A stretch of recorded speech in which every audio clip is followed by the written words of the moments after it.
Hello everyone, welcome back to my channel. CG DLED and BEd का fourth counselling start हो चुका है। And आज की वीडियो में हम देखने वाले हैं, बहुत सारे स्टूडेंट का ये कमेंट आ रहा है कि सभी को न्यू रजिस्ट्रेशन कराना है या नहीं। अगर हमने फर्स्ट या सेकंड काउंसलिंग कराया हुआ है तो हमें फिर से रजिस्ट्रेशन करना है या नहीं।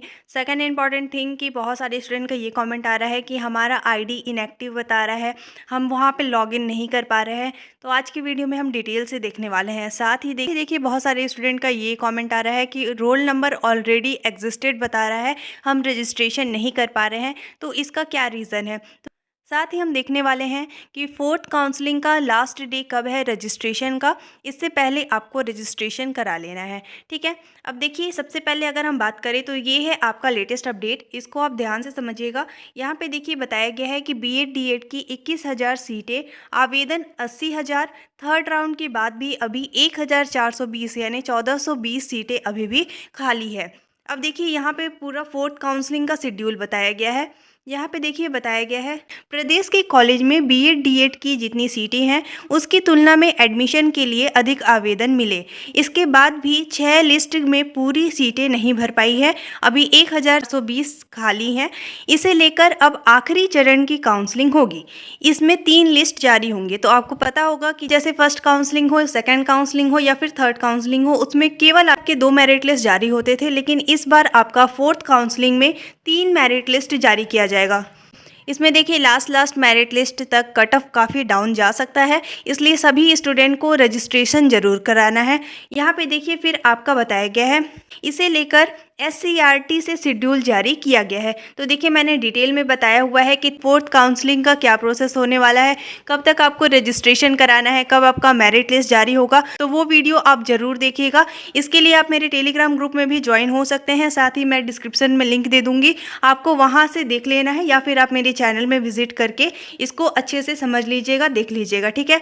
इसके बाद देखिए यहाँ पे बताया गया है इसके अनुसार 24 दिसंबर तक आपका प्रवेश प्रक्रिया चलने वाला है। इसके बाद देखिए बड़ा सवाल यह है कि बीएड डीएड की प्रवेश परीक्षा में इस बार 3 लाख से अधिक छात्र शामिल हुए थे।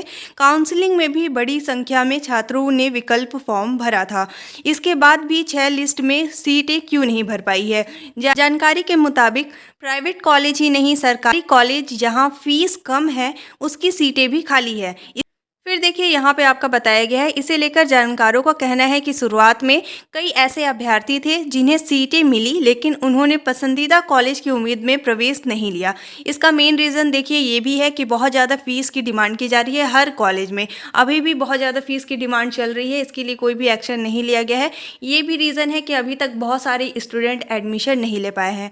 इसके बाद देखिए बताया गया है, इसे लेकर जानकारों का कहना है कि शुरुआत में कई ऐसे अभ्यर्थी थे जिन्हें सीटें मिली, लेकिन वो पसंदीदा कॉलेज की उम्मीद में प्रवेश नहीं लिया। प्रवेश परीक्षा में ज़्यादा स्कोर होने के कारण उनका दोनों राउंड में नाम आया, लेकिन इनमें से कई छात्रों ने एडमिशन नहीं लिया। थर्ड राउंड में 2 लिस्ट जारी हुए, इनमें भी जिन्हें सीट दी गई उन्होंने विभिन्न कारणों से प्रवेश नहीं लिया। इस वजह से सीटें अभी खाली है। गौरतलब है कि प्रदेश में बीएड की 14,400 सीटों के लिए 30,000 ने आवेदन किया था, जबकि डीएड की 6,720 सीटों के लिए करीब 50,000 आवेदन मिले थे।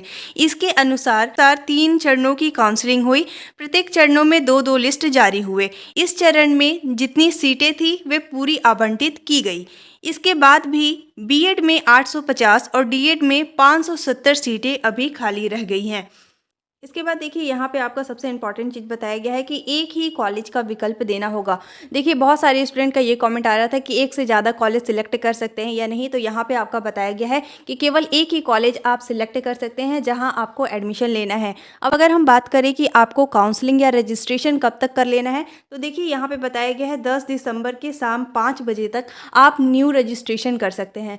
अगर हम बात करें कि सभी स्टूडेंट को रजिस्ट्रेशन करना है या नहीं, जो स्टूडेंट फर्स्ट और सेकेंड काउंसलिंग कराए हैं क्या उन्हें भी रजिस्ट्रेशन करना है। आपका शेड्यूल में साफ साफ बताया गया है, चाहे आप फर्स्ट काउंसलिंग कराए हो, सेकंड काउंसलिंग कराए हो या फिर आपका ID एक्टिव हो इनएक्टिव हो, सभी को न्यू रजिस्ट्रेशन कराना होगा। आप वाले रजिस्ट्रेशन नंबर के थ्रू लॉगिन नहीं कर पाएंगे और आपको फिर फोर्थ काउंसलिंग में शामिल भी नहीं किया जाएगा। इसलिए सभी स्टूडेंट को न्यू काउंसलिंग कराना ही है, न्यू रजिस्ट्रेशन कराना ही है।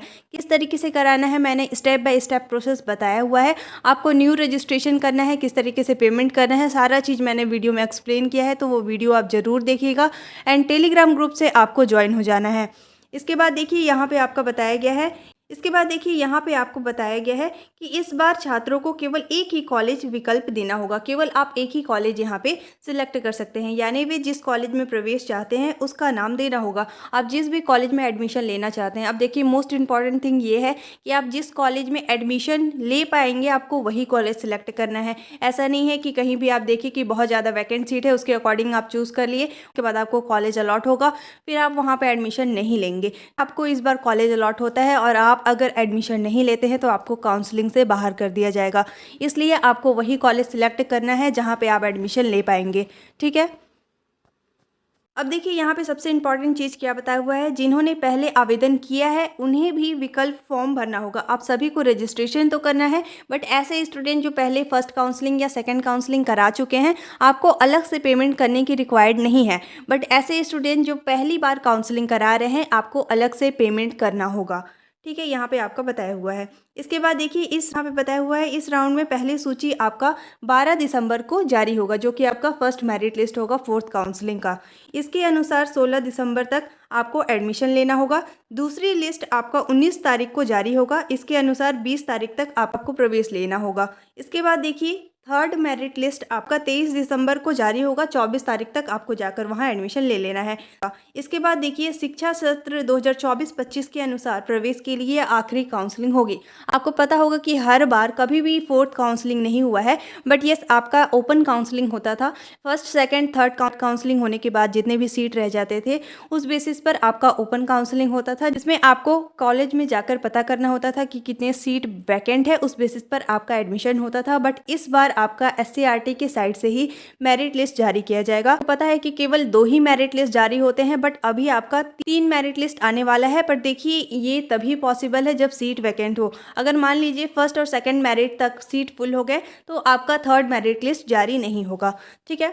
अब देखिए सबसे इंपॉर्टेंट चीज़ बहुत सारे स्टूडेंट का ये कमेंट आ रहा है कि आपका रोल नंबर ऑलरेडी एग्जिस्टेड बता रहा है। किस कारण से हो रहा है, देखिए अगर आपको कॉलेज अलॉट हुआ होगा और आपने जाकर एडमिशन ले लिया है तो ऐसे सिचुएशन में आपका रोल नंबर लॉक्ड हो जाता है, फिर आप अलग से एडमिशन नहीं ले पाएंगे। तो इसलिए आपका वहाँ पे रोल नंबर ऑलरेडी एग्जिस्टेड बता रहा है। अगर आपको कॉलेज अलॉट हुआ है, आपने कॉलेज को रिजेक्ट किया है या एक्सेप्ट किया है, तो भी आपको कोई भी प्रॉब्लम नहीं होगा। लेकिन अगर आपने जाकर एक बार भी एडमिशन ले लिया है तो अभी आप अलग से काउंसलिंग नहीं करा पाएंगे, रजिस्ट्रेशन नहीं करा पाएंगे। अब आपको इससे रिलेटेड कोई भी डाउट है, आपकी कोई भी क्वेरी है, you can ask on comment box. Thank you.